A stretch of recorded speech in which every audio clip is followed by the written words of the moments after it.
పాపము రహస్య పాపము రెండు ఒకటేనా? పాపము రహస్య పాపము చెప్పాలి. యవ్వనస్తులు ఉన్నారు మన చర్చిలో, పిల్లలు. పాపము రహస్య పాపం రెండు ఒకటేనా? రెండు వేరువేరా? రహస్య పాపం అంటే ఏంది? పాపం అంటే ఏంది? మన ఉద్దేశంలో పాపం అంటే ఏంది? తెలిసి చేసేది పాపం. రహస్య పాపం అంటే తెలియకుండా చేసేదే.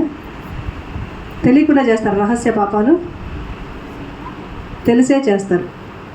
తెలిసి తెలియకుండా చేస్తే పాపం అంటే, మరి రహస్య పాపం అంటే ఇంకొంచెం ఎక్కువ.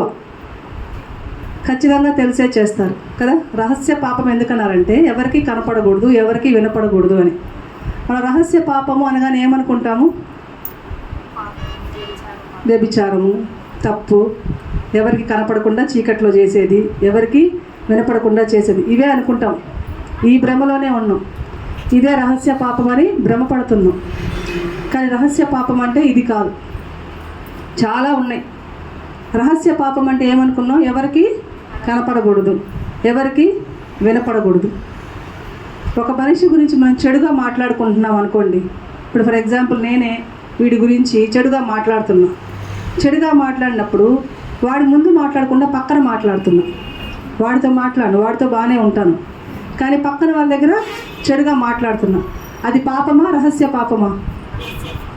పాపం కాదు, రహస్య పాపమే. ఎవరికైతే మనం కనపడకూడదు, ఎవరికైతే మనం వినపడకూడదు అనుకుంటామో అవన్నీ రహస్య పాపాలే. కానీ మనము అవి గుర్తిరగటం లేదు. రహస్య పాపం అంటే ఆ వ్యభిచారము, ఆ తప్పు దగ్గర ఆగిపోయాం. అవే రహస్య పాపాలు అనుకుంటున్నాం. ఒక మనిషి ముందు నువ్వు మాట్లాడలేకపోతే అది కూడా రహస్య పాపమే. వాడు వినకూడదు. వాళ్ళు వచ్చినప్పుడు మళ్ళీ వాళ్ళ ముందు నటించేస్తాం, మంచిగా మాట్లాడతాం. వాడు పక్కకు పోయిన తర్వాత మళ్ళీ వాళ్ళ గురించి చెడుగా మాట్లాడతాం. ఇవన్నీ రహస్య పాపాలే. ఒక మనిషి గురించి మనం చెడుగా మాట్లాడినా, ఒక మనిషి గురించి మనం చెడుగా చెప్పినా, చెడుగా ఆలోచించినా, ఇవన్నీ రహస్య పాపాలే. అందుకే అంటున్నారు చూడండి, ఈరోజు మన వాక్య సారాంశము రహస్య పాపంలోనూ కీర్తనలు 90 అధ్యాయము 8వ వచనం చదువుతున్నాను. మా దోషములు నీవు నీ ఎదుట నుంచుకొని ఉన్నావు, నీ ముఖకాంతిలో మా రహస్య పాపములు కనబడుచున్నవి. ఇందాక రహస్య పాపం అంటే చీకట్లో చేసేది అనుకున్నాం. చీకట్లో ఏమైనా చేసినట్టు కనిపిస్తుందా? దొంగతనాలు ఎవరైనా పొగలు చేస్తారా, రాత్రి చేస్తారా? రాత్రే చేస్తారు. లైట్ వేసుకొని చేస్తారా, లైట్ లేకుండా చేస్తారా? టార్చ్ వేసుకొని లైట్లు వేసుకొని చేస్తారా? చెయ్యరు. చీకట్లో చేస్తారు. ఏ పాపమైనా కూడా, దొంగతనమైనా, వ్యభిచారమైనా, ఇంకొకటి ఏమైనా దొంగిలించాలన్నా, లేకపోతే ఇంకో ఏదో పాడు పని అయినా, ఏదైనా కూడా చీకట్లో చేస్తారు. కానీ దేవుడు అంటున్నాడు, నా ముఖకాంతిలో మీ దోషాలన్నీ నాకు కనబడుతున్నాయి. ఆయన ముఖకాంతి ఎట్లా ఉంటుందంటే సూర్యుడికి మించినటువంటి తేజం ఆయనది, సూర్యుడికి మించిన వెలుగు. ఆ వెలుగులో ఈ భూమి మీద జరుగుతున్న ఏ ప్రాంతంలో అయినా, ఏ ఒక్క మూలైనా ఆయనకు కనబడుతుంది. నీవు పాపం చేస్తున్నావు నీకు తెలీదు, అది నువ్వు అనుకోవట్లేదు. ఒకసారి చెప్పాం కదా చాక్లెట్ కథ. చిన్న పిల్లవాడు, వాడు తినకుండా ఎందుకు వచ్చాడు?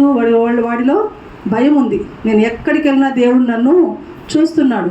నా తండ్రి నన్ను చూడడం లేదు, నా తల్లి చూడడం లేదు, నా బంధువులు చూడడం లేదు. ఎవరైనా తప్పు పని చేసేటప్పుడు చుట్టుపక్కల చూస్తారు, తెలిసిన వాళ్ళని వస్తారా, తెలిసిన వాళ్ళని చూస్తారేమోనని.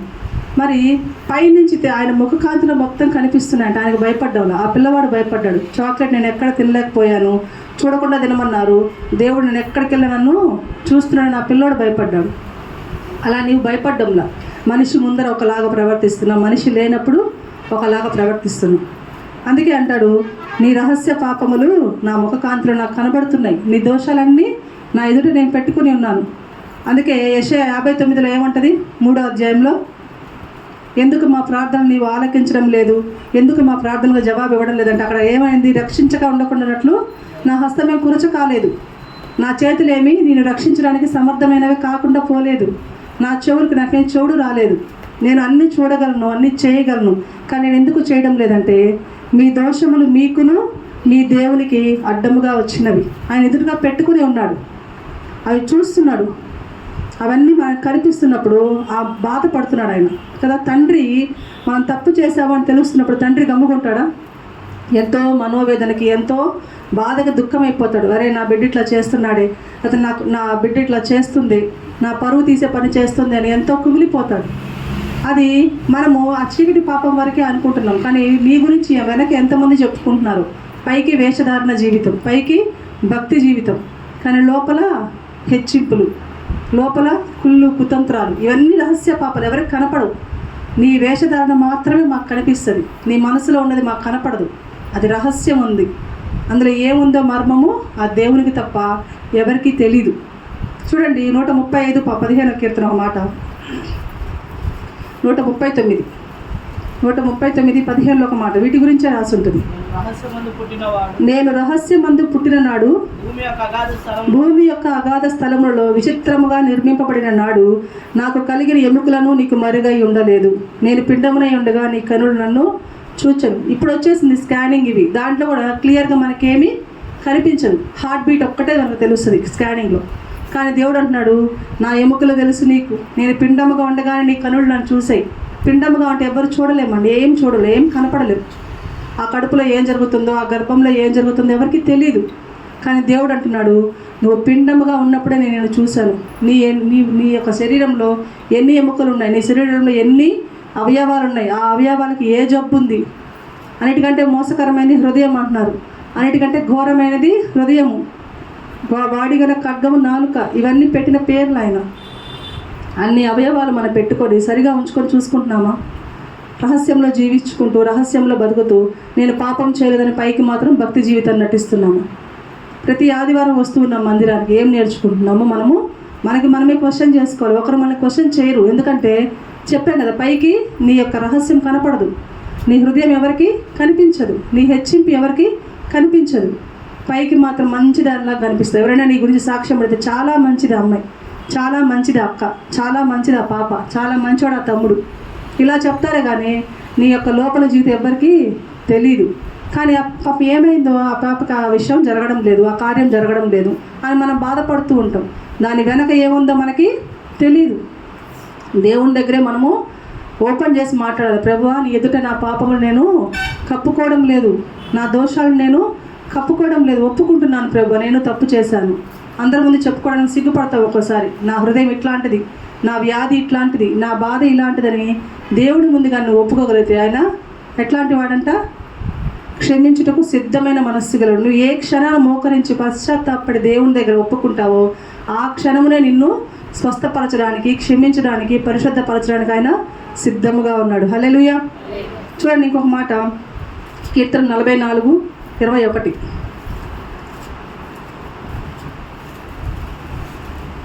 కీర్తనల గ్రంథం అధ్యాయంలో 44. హృదయ రహస్యములు ఎరిగిన దేవుడు ఆ సంగతిని పరిశోధింపక మానునా. మనం అనుకుంటాం కదా, నా హృదయంలో తప్పు చేసేసాం, అయిపోయిందిలే, దేవుడి దగ్గర పశ్చాత్తాప పడిపోదాం అనుకుంటామేమో. కానీ దేవుడు అంటున్నాడంట, దాన్ని పరిశోధిస్తాడంట. ఏ పరిస్థితుల్లో ఈ బిడ్డ ఈ పరిస్థితికి వచ్చింది, ఈ తప్పు చేయాల్సి వచ్చింది. మనము ఒక్కొక్కసారి దేవుని ఎదుటి కూడా మనం ఎట్లా ఒప్పుకుంటామంటే మన పాపాలు, ఆ పాపము తప్పు మంది కానట్టుగా. ప్రభువా, తప్పు నాదేం లేదు, అది ఆ రోజు హవమ్మ చెప్పింది కదా, నేనే తప్పు చేయలేదు, నువ్వు కానీ ఆ సర్పాన్ని ఇక్కడ పెట్టకుండా ఉండుంటే ఆ సర్పం ఇక్కడికి వచ్చేది కాదు, తప్పు నాది కాదు. ఆదాం ఏం చెప్పాడు? తప్పు నాది కానే కాదు. తప్పు చేసి కూడా మనము ఏం చేస్తున్నాము? దేవుని ఎదుటి కూడా మనము పశ్చాత్తాపడడం లేదు, దేవుని ఎదుటి కూడా మనము తప్పు ఒప్పుకోవడం లేదు. తప్పు నాది కాదు అన్నట్టుగానే మనం ఈరోజు ప్రార్థన చేస్తున్నామేమో. కానీ ఆయన అంటున్నాడు, నీ హృదయంలో ఉన్నటువంటి నువ్వు చేసిన రహస్య పాపాన్ని నేను పరిశోధించకుండా ఉంటానా?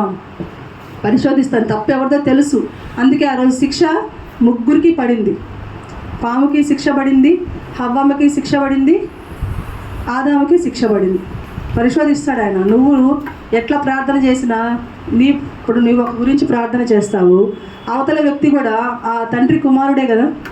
ఒక తండ్రికి 2 బిడ్డలు ఉన్నారనుకోండి, పెద్ద కుమార్తె వెళ్ళి చిన్న కుమార్తె మీద చెప్తుంది, వెంటనే ఆ తండ్రి రియాక్ట్ అయిపోతాడా? ఎందుకు? ఆ చిన్న కుమార్తె కూడా ఆయన బిడ్డే. ఈరోజు నువ్వు ఒక వ్యక్తి గురించి దేవుడి దగ్గర తప్పుగా చెప్పినా, తప్పుగా మాట్లాడినా ఆయన రియాక్ట్ అవ్వడు. ఎందుకంటే ఆ పక్కనున్న బిడ్డ కూడా ఆయన బిడ్డే, మనం అందరం ఆయన బిడ్డలవే. కాబట్టి మనకి ఎప్పుడు చూసినా ఆయన న్యాయం చేయాలన్నా చూస్తాడు. కానీ నువ్వు చెప్పగానే, ప్రభు ఆమె వల్ల నాకు ఇట్లా బాధ కలిగింది, నేనేం తప్పు చేయలేదు, అంతా ఆమెదే అన్న కూడా దేవుడు పరిశోధిస్తాడు, మానడు, పరిశోధించక మానడు. కాబట్టి ఈరోజు ఈ రహస్య పాపములలో వీటి గురించి మనం కొన్ని తెలుసుకుందాం. ఎందుకు ఇలా రహస్య పాపాలంటే ఏంటి, ఓన్లీ ఇవేనా అనుకొని మనం ఇన్ని రోజులు భ్రమలో ఉన్నాం. కాబట్టి రహస్య పాపం అంటే ఏంటి అనేది మనం ఒక 5 వచనాల్లో చూసుకొని మనం త్వరగా ముగించుకుందాం. మొదటిగా మనం చూసినట్లయితే రహస్య పాపం అంటే యెషయా గ్రంథము 14వ అధ్యాయము 12-14 వచనాలు ఒకసారి చదువుతున్నాను. 14వ అధ్యాయము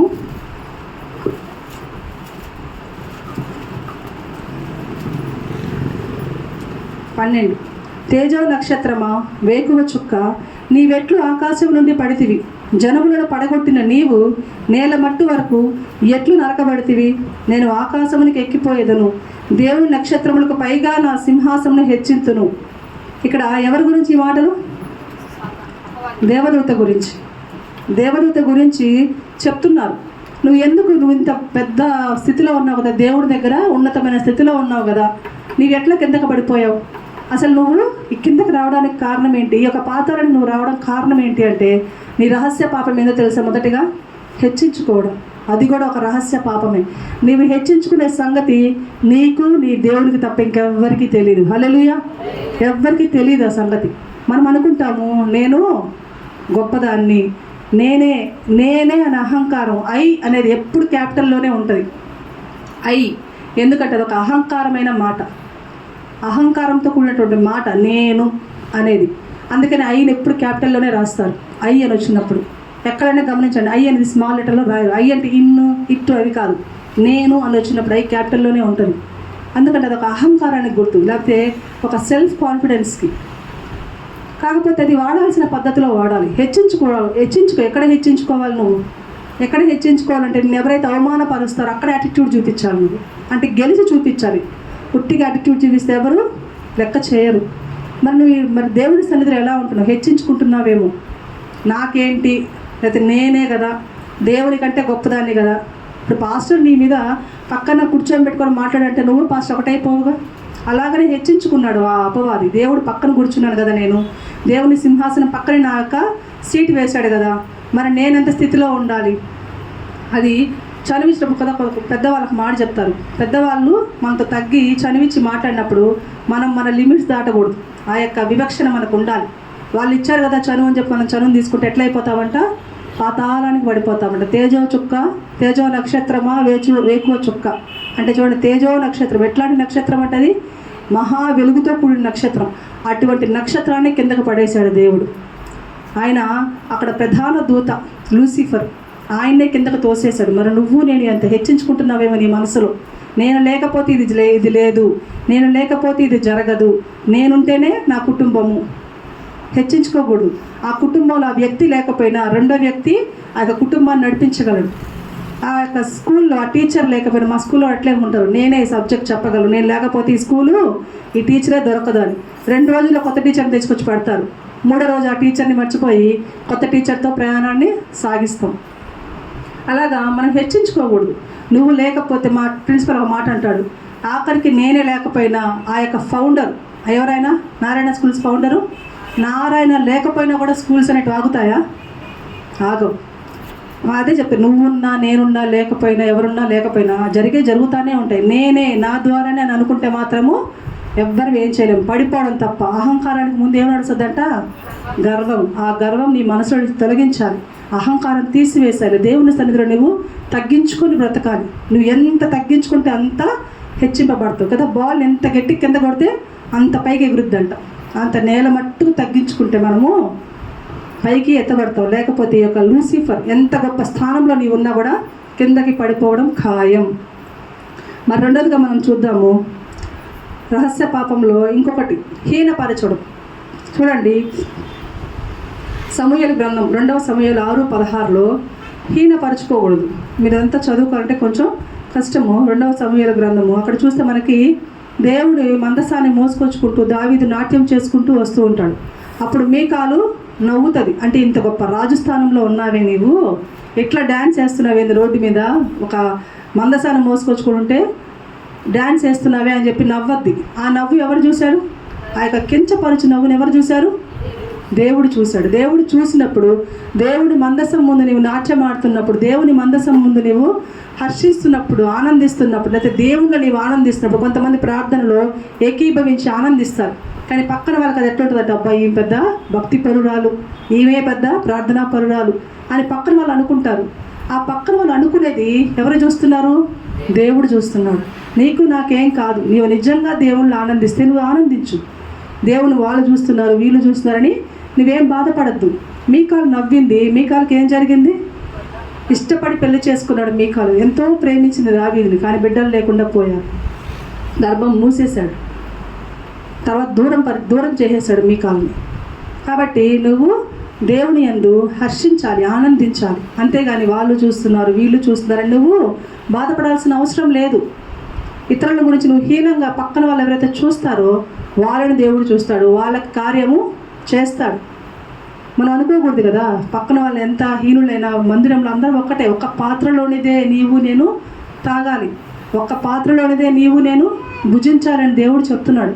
ఒక్క పాత్రలోనే తాగుతున్నామంటే మనం అందరం ఎవరు ఏంటాము? ఒక కుటుంబీకులం, ఒక ఫ్యామిలీ మెంబర్స్. మనం అందరం కలిసికట్టుగా ఉండాలి. కానీ ఒకరిని చూస్తే తక్కువ, ఒకరిని చూస్తే ఎక్కువ అనే భావన నీలో నాలో వచ్చిందంటే మీ కాలుకు జరిగిందే నీకు నాకు జరుగుతుందేమో. కాబట్టి పక్కన వాళ్ళు ఎంత హీన స్థితిలో ఉన్నా కూడా దేవుని మందిరంకి వచ్చినప్పుడు నీవు నేను ఒకటే. పైకి వెళ్ళినప్పుడు ఆమె స్థితి ఏదైనా కావచ్చు, ఆమె పరిస్థితిని బట్టి ఆమె అలా ప్రవర్తించవచ్చు, లేకపోతే ఆమె స్థితిని బట్టి ఆమె అలా పని చేయొచ్చు. తీర్పు తీర్చే అధికారం నీకు నాకు లేదు. దేవుడు చూసుకుంటాడు అది మంచా చెడు. అంతేగాని నువ్వు ఆమె గురించి అబ్బా ఈమె మందిరానికి వస్తే ఎంత బాగా భక్తి పరురాలాగా జీవిస్తుంది, బయటకు పోయి ఆమెను చూడాలి. నీకెందుకు బయటకు పోయి చూసేది? చూడకు, నువ్వు సరి చేసుకో. ఆమె చూసావు కదా, నీ గురించి ఇట్లా చూపించినప్పుడు 1,000 నీ వైపు పక్కన వాళ్ళ వైపు చూపిస్తే 4,000 మన వైపు చూపిస్తున్నాయంట. ఇంకో సామెత కూడా ఉంది, గురువింద పైకంతా రెడ్గా ఉన్నాను కదా అని చెప్పి కింద నలుపుని మర్చిపోతుందంట. అలాగా నీ పక్కన వాళ్ళని వెతకకు. ఎదుటి వాళ్ళ కంట్లో నలుసు తీసే ముందు నీ కంట్లో ఏం తీయమంటున్నాడు? దూలాన్ని పక్కన పెట్టమంటున్నాడు. పక్కన వాళ్ళ గురించి నువ్వు తీర్పు తీర్చుకో. దేవుడు చూసుకున్నాడు, దేవుడి పని, మన పని కాదు. కాబట్టి ఎవరు ఎంత హీన స్థితిలో ఉన్నా కూడా నీవు వాళ్ళని హీనపరచద్దు. ఇస్మాయిల్ని కనిచ్చింది అబ్రహాముకి, కానీ కనియేంత వరకు ఆమె ఎలా కనిపించింది? గొప్పదానిగా కనిపించింది. కనేంతవరకు దేవతలా కనిపించింది.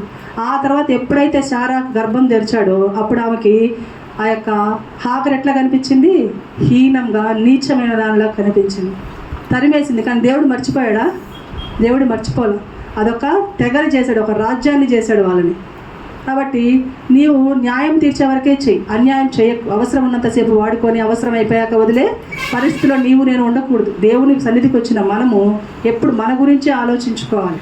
మన పరిస్థితి, మన ప్రవర్తన మళ్ళీ స్వార్థపూరితంగా కదా, అదొకటి ఉంది. మళ్ళీ సెల్ఫ్గా నేను బాగుండాలి, నా కుటుంబం బాగుండాలి, నా బిడ్డలు బాగుండాలి కాదు. నువ్వు పక్కన వాళ్ళ గురించి ప్రార్థన చెయ్యి. నిన్ను వల్లే నీ పొరుగు వారిని ప్రేమించు.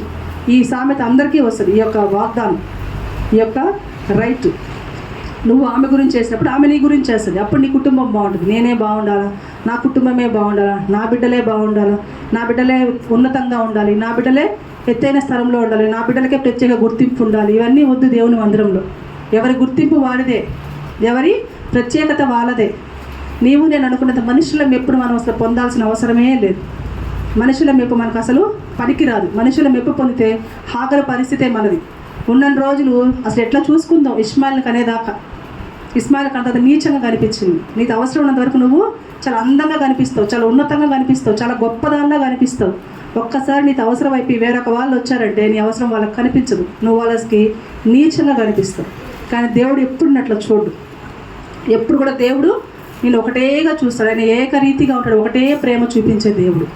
కాబట్టి మొదటిగా మీరేం చేయాలంట? హెచ్చించుకోకూడదు.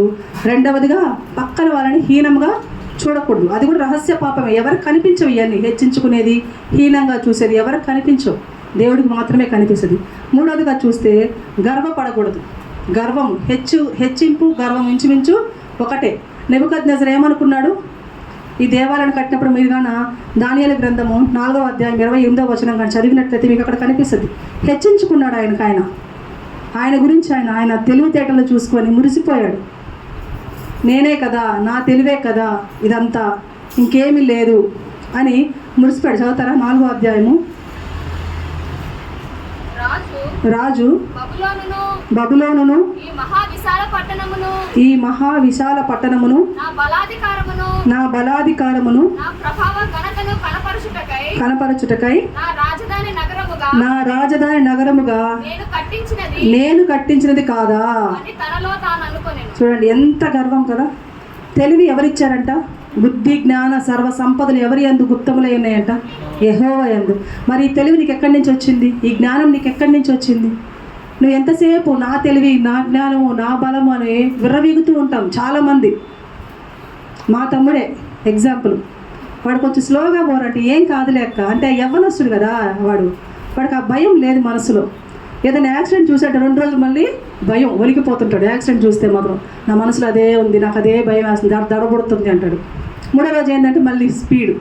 ఎందుకు అంత స్పీడ్ అంటే నాకు తెలుసు నా డ్రైవింగ్, నేను ప్రో డ్రైవర్ అంటాడు వాడు. నా డ్రైవింగ్ మీద నాకు నమ్మకం ఉంది. నీ డ్రైవింగ్ మీద నీకు నమ్మకం ఉంది, కానీ ఎదుట డ్రైవింగ్ మీద నీకు నమ్మకం ఉందా? మొన్న ఇక్కడే జరిగింది యాక్సిడెంట్. పాపం ఆయన ఏం చేశాడు? కూర్చున్న ముసలాయన ఏం చేయగలిగాడు? ఆయన ఏం తప్పుందా? వాళ్ళు చేసిన తప్పుకి ఎవరు బలైపోయారు? ముసలాయన బలైపోయారు. తప్పు మనదే అవ్వాల్సిన అవసరం లేదు ఎప్పుడు కూడా. వాడు ఆ కార్ డ్రైవర్ నేరుగా వెళ్ళి ఆయన గుద్దేశాడు. అట్లాగే మన బలం మీద, మన ఏజ్ మీద, లేకపోతే మన యొక్క శక్తి మీద మనము ఆధారపడకూడదు. గర్వం ముందు నాశనం నడుస్తుంది కదా. కాబట్టి మనం గర్వపడకూడదు. ఉండొచ్చు దేవుడిచ్చిన బలం, నువ్వు స్తోత్రం చెప్పుకో. నీకు బలం ఇచ్చాడు, మంచి జ్ఞానం ఇచ్చాడు, మంచి తెలివినిచ్చాడు, దానికి దేవుడికి స్తుతులు చెల్లించుకోవాలి. గర్వపడితే ఎలా? దానియేలు అదే గ్రంథంలో మనం చూసినట్టు నెబుకద్నెజరు అదే అనుకున్నాడు. రాజుకు నెబుకద్నెజరు ఆ యొక్క గడిచిన అంటే కొన్ని సంవత్సరాలు గడిచిపోయిన తర్వాత, అబ్బా ఇది ఎంత బాగుంది, నా తెలివి చేత కాదు ఇదంతా, నా బలము చేత కాదు ఇదంతా, నేను కట్టించిన కాదు ఇదంతా అని గర్వపడ్డాడు. ఆ తర్వాత ఏమైపోయింది ఆయన పరిస్థితి? శత్రువులతో తరవబడ్డాడు. అసలు దేవుడే చెప్పాడు ఆయన, నువ్వు గడ్డి మేస్తావు పశువులతో కూడి, మంచుకి తడిసి, ఎండకి ఎండి, వానకి తడిసి, నీ పరిస్థితి హీనంగా మారిపోద్ది అని చెప్తాడు. చెప్పినా కూడా ఏమాత్రం గ్రహింపు ఉండదు. ఒక్కొక్కసారి వాక్యం ద్వారా మనకి హెచ్చరిస్తూ ఉంటాడు దేవుడు. మనకు కాదులే, మనల్ని కాదులే అని మనము తేలిగ్గా తీసి పడేస్తాం. ఆ హెచ్చరిక మాటలు, ఇది నాకేనేమో, ఇది నాకేనేమో. నేను మొన్న చెప్పాను, వాక్యాన్ని 3 రకాలుగా వింటారు. ఒకరు వీళ్ళకేం పర్లేదు, ఎప్పుడు నాకే చెప్తుంటారు. రెండో వాళ్ళు ఎవరు? నన్ను చూస్తే చాలు, నా గురించి ఈరోజు వాక్యం అంతా. 3వ వాళ్ళు ఎవరు?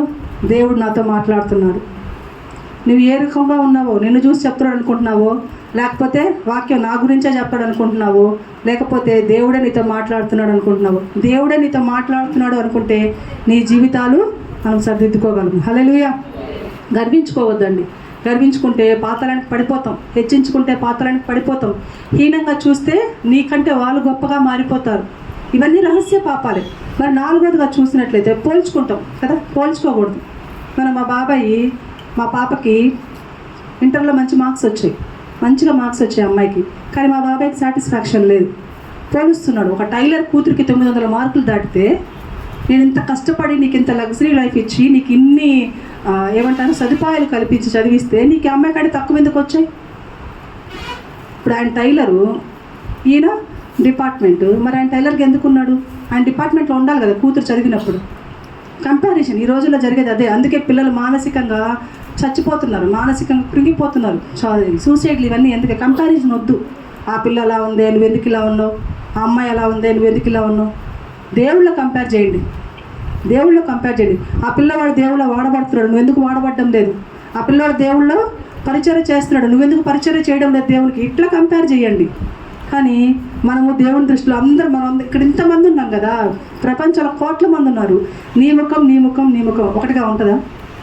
ఇన్ని కోట్ల మందికి ఇన్ని ముఖాలుగా ఇచ్చాడు దేవుడు. తలంపులు కూడా అంతే వేరువేరుగా ఉంటాయి. నీకు ఇచ్చిన తలంపులు వేరువేరుగా ఉంటాయి. వాడికి వాయిద్యం వాయించే తలంపు ఇచ్చాడు, నీకు చక్కగా పాట పాడే స్వరం ఇచ్చాడు. ఒక్కొక్కరికి బైబిల్ చదవలేరు, కొంతమంది భయం. మంచి మంచి డిగ్రీసే ఉంటాయి, పీజీలు కూడా ఉంటాయి, కానీ బైబిల్ చదవాలంటే దడొస్తుంది. అట్లా వాక్యం చదివే తలంపు ఒకరికి ఇస్తారు. కొంతమంది పరిచర్య చేయలేరు. రూతక్క పరిచర్య ఎక్కువ, చిమ్మే పని ఎక్కువ చేస్తుంది మిగతా పనుల కంటే కదా. కొంతమందికి పని ఎక్కువ చేయలేరు. ఒక్కొక్కరికి ఒక్కొక్క తలంపు ఇస్తాడు దేవుడు. ఒక్కొక్కరు కడుగుతారు, గిన్నెలు కడుగుతారు, ఒక్కొక్కరు చిమ్ముతారు, ఒక్కొక్కరు చేపలు వేస్తారు. అంతేగాని ఆమె చేపలు వేసింది నేను ఎందుకు వేయాలి, నేను గిన్నెలు ఎందుకు కడగాలంటే నీ ఇష్టం. అది దేవుడి పనిలో చిన్న పని చేసిన ఇట్లా పుల్ల తీసట్టు పెట్టినది నీకు మంచిదే. అంతేగాని మనం ఎంతసేపు పక్కనతో పోల్చుకోకూడదు.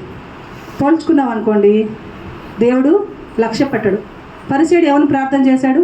ఆ సుంకర్లాగా నేను లేను, నేను ధనవంతుణ్ణి, నేను గొప్పవాడిని, నాకు ఇన్నిచ్చావు అన్నిచ్చావు.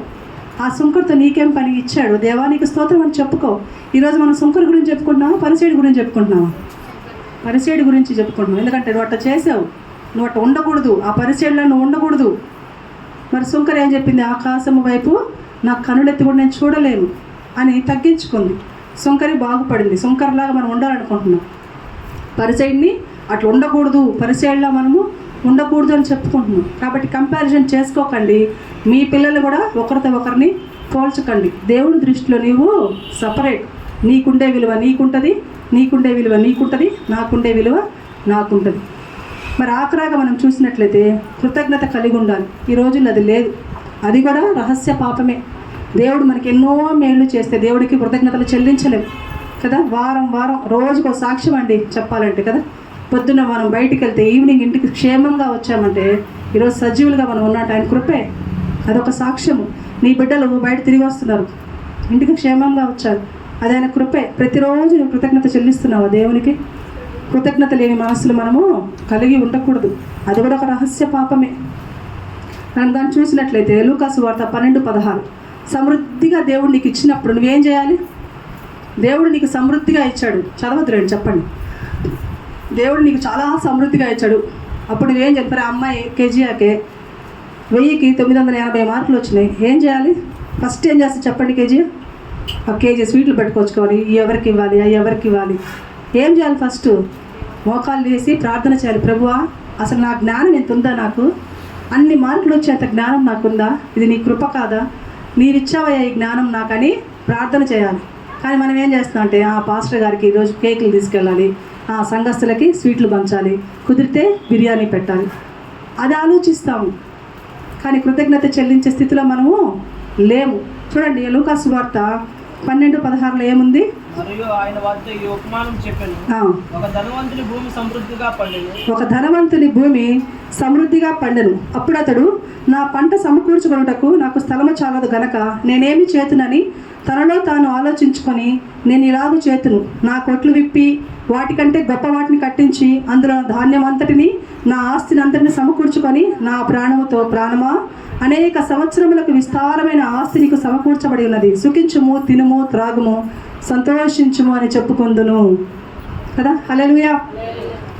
దేవుడు మనకి ఒక సమృద్ధిని ఇచ్చినప్పుడు ముందు కృతజ్ఞతలు చెల్లించాలి. నీ బలము చేత, నీ శక్తి చేత నువ్వు ఏమి చేయలేవు. నువ్వు ఏ రంగమైనా తీసుకోలేదు, ఏ స్థితి అయినా తీసుకో. ఈరోజు నువ్వు ఈ స్థితిలో ఉన్నది కేవలం దేవుని కృపే అని మనం కానీ ఎరిగితే దేవుడికి మన స్థుతులు చెల్లించుకుంటాం.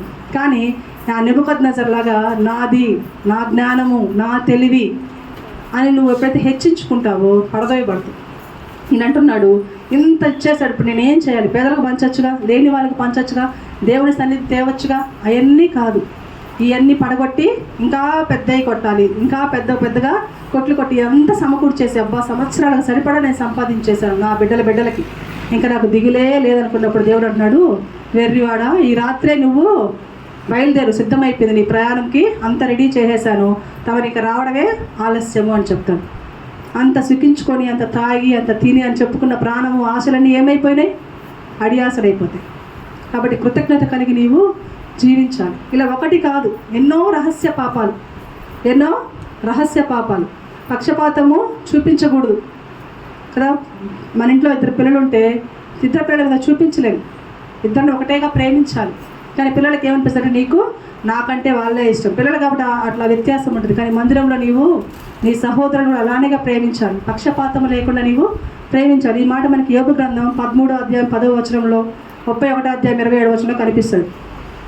కాబట్టి నీవు కానీ చూసినట్లయితే ఈ యొక్క రహస్య పాపాలన్నింటి నీ మనసులో నుంచి తీసివేసి, ఇవి కూడా రహస్య పాపాలే, ఆ చీకట్లో చేసేవే తప్పు అనుకుంటే మాత్రము నీవు పరలోకానికి పోలేవు. ఈరోజు ప్రభు బల్ల ఆరాధన ఉంది. మనం ప్రతిసారి చెప్తూ ఉంటారు, పాస్టర్ గారు ఏం చెప్తారు? మీ యొక్క పాపాలు ఒప్పుకోండి, దోషం ఉన్నవాళ్ళు అయితే నిర్దోషులుగా తప్ప దోషులుగా ఎవ్వరూ ప్రభు బలలో చేయి వేయద్దు. మనం అనుకుంటాం నేను ఏ తప్పు చేయలేదు, ఎందుకంటే మన దృష్టి అంతా అక్కడే ఆగిపోయింది. అదొక్కటి తప్పు అనిపిస్తుంది మనకి, ఇవన్నీ తప్పులుగా మనకి కనిపించవు. కాబట్టి ఈరోజు ప్రభు బల్ల ఆరాధన ఉంది. ప్రతి ఒక్కరు మీ యొక్క రహస్య పాపాలన్నింటినీ ఒప్పుకోండి. మనం 5 చెప్పుకున్నాం ఇప్పుడు రహస్య పాపాలు. మొదటిగా ఏం చెప్పుకున్నాం? హెచ్చించుకోకూడదు.